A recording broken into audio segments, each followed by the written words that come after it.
You're listening to the Weekend Sport Podcast with Jason Pine from News Talk ZB. Let's get you to Paris as the Olympics are set to get underway properly tonight. Heaps of Kiwis in action on day one. I'll run through some of those in a moment. But Chef de Mission Nigel Avery is standing by and joins us now from Paris. Nigel, we've got the opening ceremony out of the way. How much of a successful Olympics is about actually getting to the start line? Well, hey, Jason, thanks for your time. Thanks for inviting me on the show. It's getting to the start line is pretty important, clearly, and in the best shape possible, ultimately, is what we're trying to achieve. So tell us about the shape that you arrive in. Are you happy with where you are as the games proper are about to begin? Yeah, I think so. Everybody's very excited. Clearly, now is sort of, crunch time where, the competition is definitely on for most of the team or for many. This is what they've been training and preparing for physically and mentally for such a long time. So, it's a very, very exciting time for everybody. You were chef de mission at the Commonwealth Games in Birmingham 2 years ago. Can you compare and contrast for us? How much bigger is an Olympic Games? I think, physically, obviously, the scale is massive. The village, although geographically it's quite compact, goes up quite a lot as well. So it's quite dense in its the population. Obviously, there's many more nations. There's more at stake. So it's bigger. But I suppose functionally, we just need to do the same things as we did for Birmingham, get those right. Get the athletes, to the start line at the right time, the right place, Yep. in the right frame of mind and everything, and let them perform. As the games get underway and get going, what will take up most of your time? So at the moment we're still welcoming teams in, so that's a really important part of our team culture, is making sure we get that right. It's been really amazing with the team so far. So we're going to continue doing that, obviously then supporting athletes and teams as they start progressing through into the competitions. And then, really sadly, we're farewelling teams as they have finished and they carry on with, either back to New Zealand or into their competition, seasons throughout the world.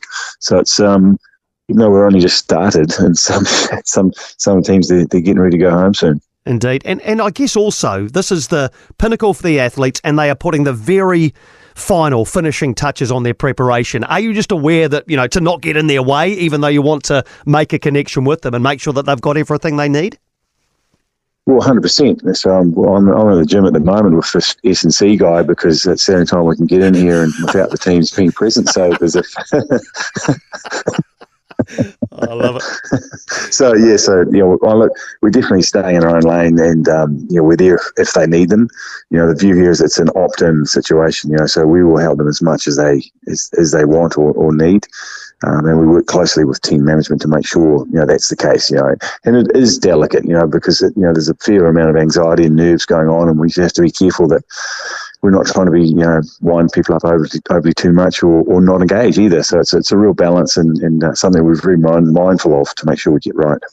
From your experience, Nigel, how much of what happens in the next 3 weeks will be stuff that you hadn't expected? I don't know. You have to ask me about the unexpected things in about 3 weeks. I will. But are you ready? For example, are you ready to fight fires, or are you expecting the unexpected just in case? Yeah, so we sort of have some scenario type planning, what if planning, and just to say, well, look, what would our process look like if something happened? And so whatever that happening might be, if it should happen, then at least we've got here's a frame of reference we can look to help manage that. And I guess you just got to expect the unexpected and plan for what we can control, and because that's what we ask the athletes to do. Work on what they can control themselves, and the rest just has to happen around them.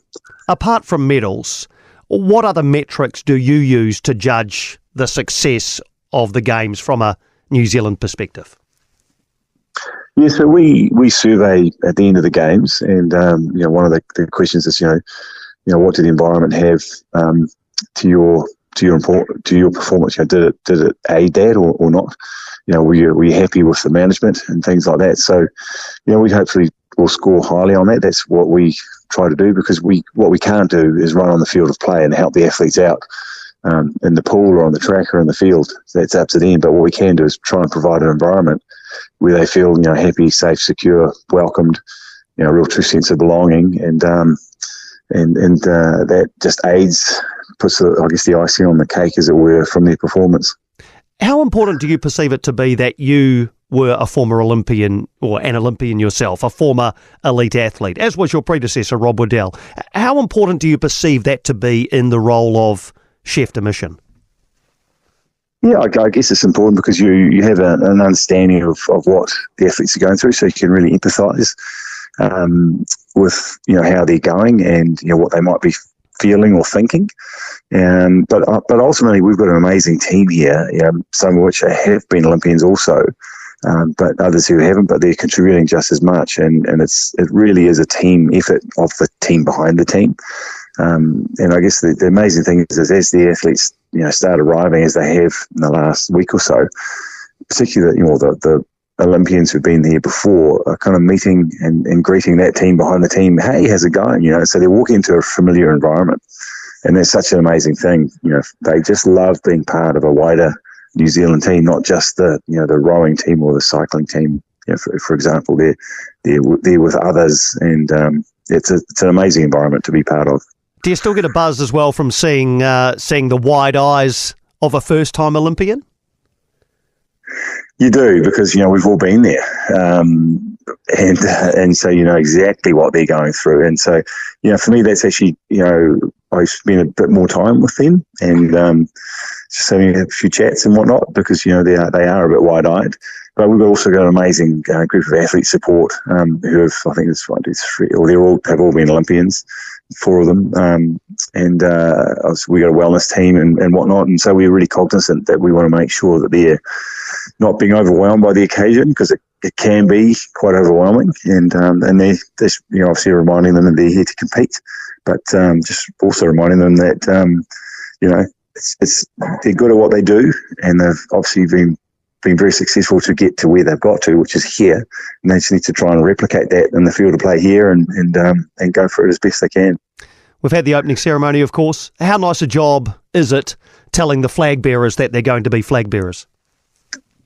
Well, it's a privilege being in my role, full stop. But to ask those questions of our team and those 2 people, it's an amazing privilege and a huge honour to be able to do that, and very, very special. So both of them are, amazing people, very humble, and we're both kind of blown away by receiving the call. They must be wondering why I wanted to speak with them, because it's not the sort of thing that you put on your to-do list and say, I want to be a flag bearer. It's just something that just kind of happens, and they were quite overwhelmed and obviously very appreciative of honoured to be asked. Yeah, I think those emotions prove that you picked the right people for the job. I have to ask you quickly about Drone Gate and what played out there. The fallout continues. How do you reflect on what played out with the Canadian football team and our football ferns?